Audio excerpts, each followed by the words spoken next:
안녕하십니까. 인성가어는 우리 인성 함양에 도움이 되는 아름다운 말들을 모아놓은 구절입니다. 오늘은 39번째 논어에 나오는 배우며 생각하고 생각하며 배운다는 구절을 살펴보도록 하겠습니다. 배워야 할 것이 넘쳐나는 정보의 홍수시대에 우리는 살고 있습니다. 과연 우리의 올바른 선택과 행동은 어떻게 길러나가야 할까요? 이것저것 따지지 말고 주어진 공부에만 집중하라는 말에 익숙해진 우리들에게는 배움과 생각의 조화를 강조하는 공자의 말이 다소 낯설게 들릴지 모르겠습니다.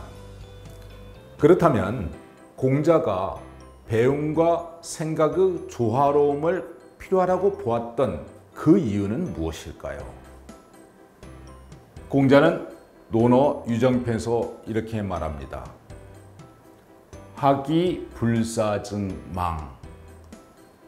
배우기만 하고 생각하지 않으면 얻음이 없고, 사이 불학즉태.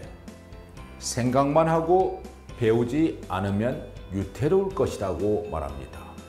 공자는 배우기는 하지만 정작 자신이 배운 것이 어떤 의미를 갖는지 생각하지 않는다면 어두울 것이다, 효과가 없다고 말합니다.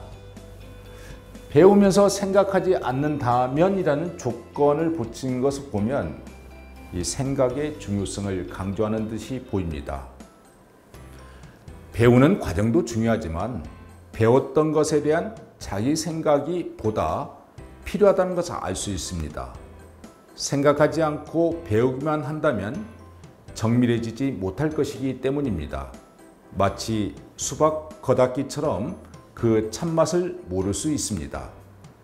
우리의 기억에도 한계가 있기 때문에 어느 순간 사라지고 마는 그러한 암기식의 배움이란 아직은 자기 것이 아닌 성글고 거친 수준입니다. 공자는 배우고 생각하지 않는 그런 결과를 망자로 표현하고 있습니다. 여전히 아는 것이 불분명하여 진정으로 얻는 것이 없다는 말입니다. 이 망자는 원래 그물을 뜻하는 그런 글자의 아래에는 없을 망자가 쓰였습니다. 그물은 얼기설기 엮은 그 틈새가 있고 그 때문에 마치 없는 것을 있는 것처럼 속이는 그러한 기망이라는 뜻도 가지고 있습니다. 그리고 없다는 것은 자신의 생각이 막혀 있거나 어둡고 무식하다는 뜻으로 쓰입니다. 이 이외에도 망은 끝이 없다. 마치 부모의 은혜가 너무나 지극하여 망극 끝이 없다는 그런 말로 쓰입니다. 주로 두 가지 의미로 쓰이는데, 없다는 배우기만 하고 생각하지 않는다면 이건 딱 속임을 당하기 쉽습니다. 조심해야죠. 또 어둡고 무식하다는 그런 말로 쓰이는데, 배우고 생각하지 않는다면 그 자체가 내포된 연관된 이치를 터득하지 못하고 주어진 그거 하나, 그거에 머물 수 있다는 말이 됩니다. 정밀해지고 그러한 과정이 없는 것이죠. 마치 우리가 시험 직전에 배웠던 것을 정리하고 나름의 방법대로 재구성하면서 그동안 배웠던 것을 생각하다 보면 더욱 분명해지는 그러한 것도 여기에 해당될 것입니다.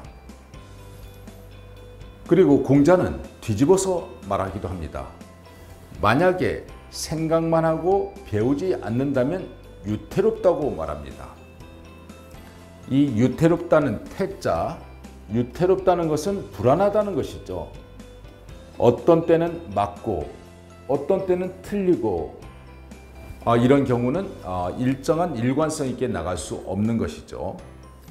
옳고 그름을 선택해야 하는 중요한 판단의 순간에 이런 경우에 유태로움이라는 것은 상당히 큰 혼란을 자초할 것입니다.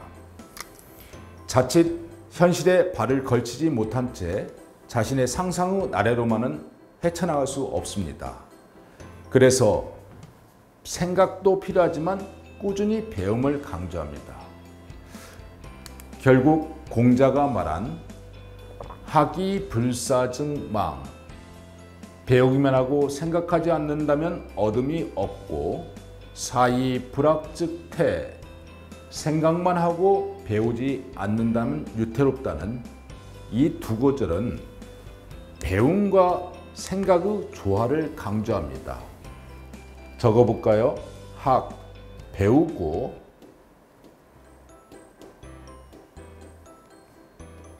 동시에 배운 것을 학이, 그 다음에 생각하는, 자신의 것으로 생각하는 이 과정이 필요할 것입니다. 학이사 또는 사이학, 이 과정을 통해서 배운 것이 보다 정밀해지고 생각이 견고해지는 현실성을 가질 수 있습니다. 배움과 생각의 조화를 강조하는 공자의 말은 마치 논어 첫 구절에 학이 시습, 배우고 때때로 익히는 말을 연상하게 합니다. 그렇지만 생각하고 정리할 시간이 부족한 현실에서 공자가 말한 배우고 생각의 조화로움은 어떻게 가능할까요? 나아가 배움이 우리 삶에 어떻게 직결될 수 있는 가치가 있을까요? 학이사, 똑같이 필요한 부분이지만 배움과 균형감을 유지하려는 것은 공부 자체를 넘어서서 우리의 삶의 태도와도 직결됩니다. 배움과 생각의 균형을 유지하려는 이러한 자세는 항상 우리 앞에 주어진 현실이었습니다. 감사합니다.